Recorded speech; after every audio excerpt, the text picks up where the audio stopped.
what we're doing with the Make Sense Beauty Minute is our goal is to bless all of the moms, or at least as many of the moms as possible, that are staying at the Ronald McDonald House here in Boise.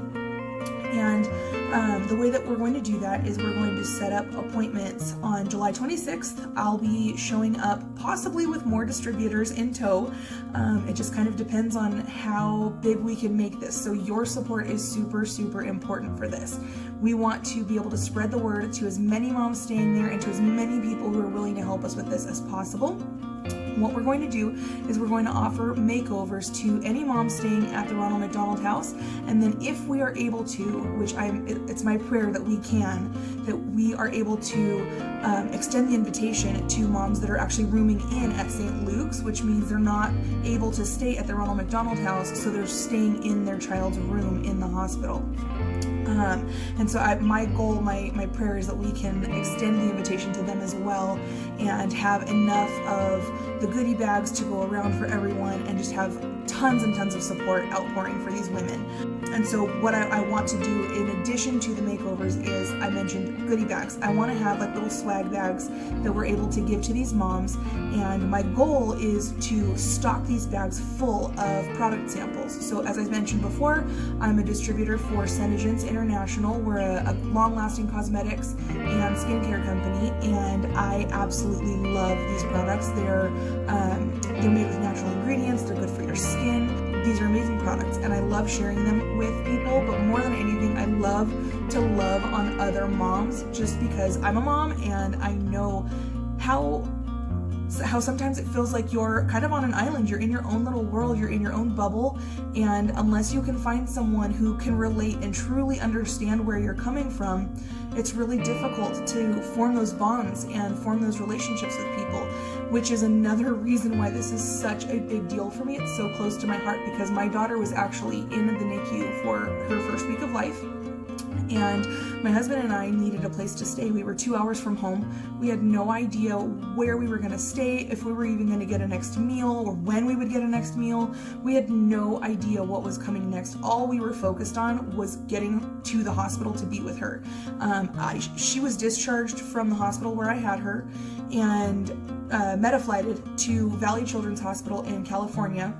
She was 2 hours away from home. We were, he was able to go ahead and go, not with her in the meta flight, but his mom and sister came and picked him up from the hospital. They rushed him down to Madera to be with her at the hospital, and as soon as I could finally get discharged, my own mom came and picked me up at the hospital and drove me down there so that I could be there with them too, which was hours and hours later. It was absolutely miserable.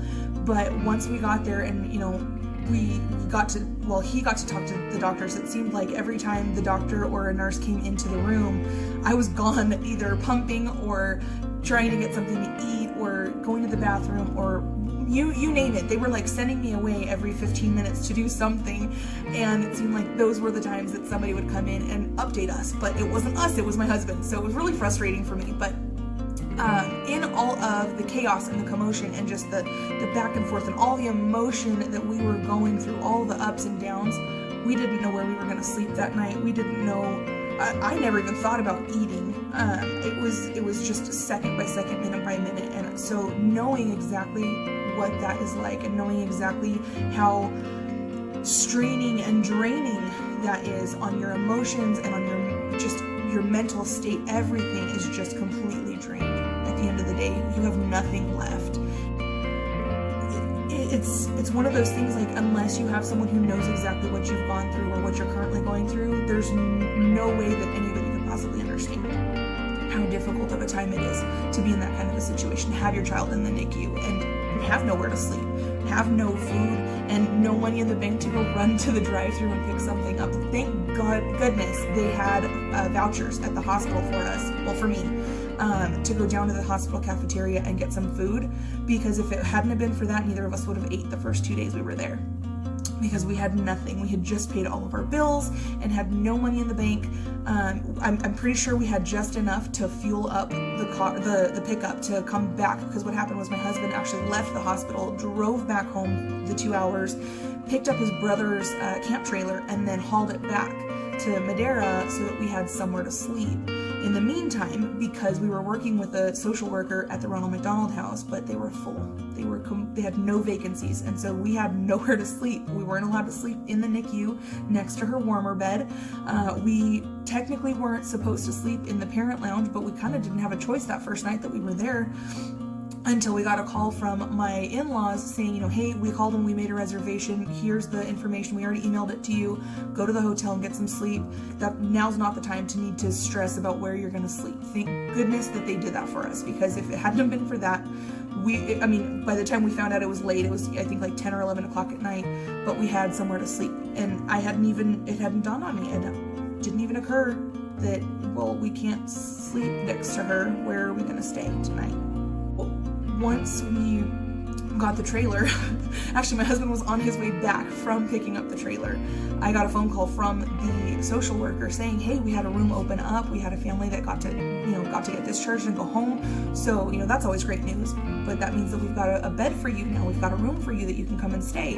And so I told her, I really appreciate it, but my husband's on his way back with a camp trailer. And so we had a place where we could sleep at night with air conditioning. We had a refrigerator, and so he stopped by the house and picked up a few.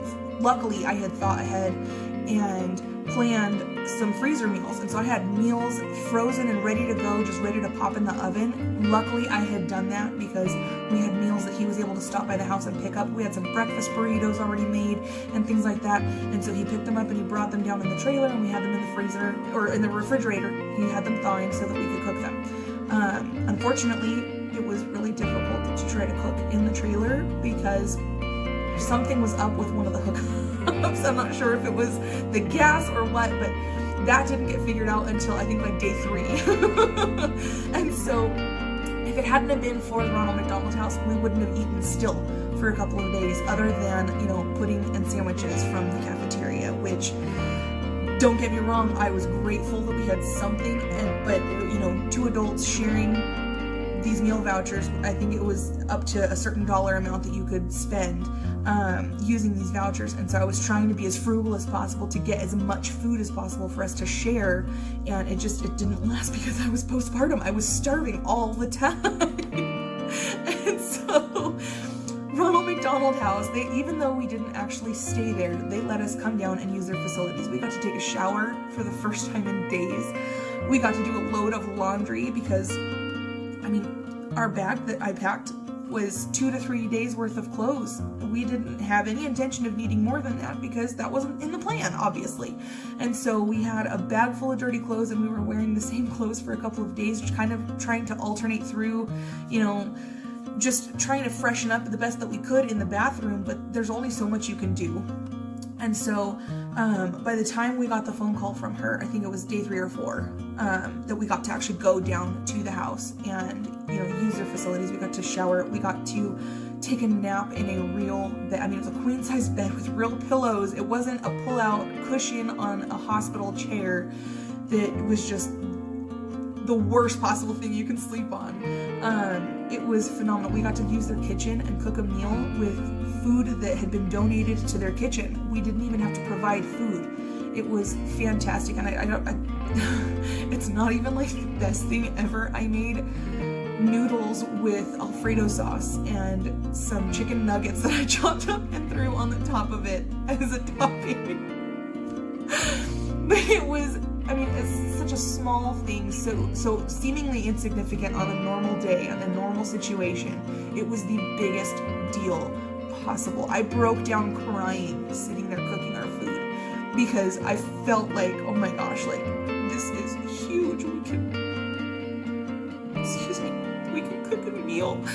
We're not eating a sandwich again. We're not eating instant pudding. We're not drinking soda. Like, we got to have some bottled water, and there was juice in the refrigerator. It was fantastic. I got to eat an apple. Something like that is so silly to be that excited about, but it was exciting. It was incredibly emotional because it seemed like something that shouldn't be that big of a deal, but it was, because we had gone days eating just junk from the cafeteria and, not eating real food. And not that chicken nuggets and Alfredo sauce on some noodles is something that you could classify as real food, but it was closer than what we had been eating for the last couple of days, so it was phenomenal. So that is why this is something that is just so close to my heart, is because we went through it. We've been there. We filled those shoes. And so to be able to connect with women who are currently going through it and let them know, honey, you are not alone. And I know that right now it doesn't feel like you can make it through this, like you're strong enough to make it through this, but you are.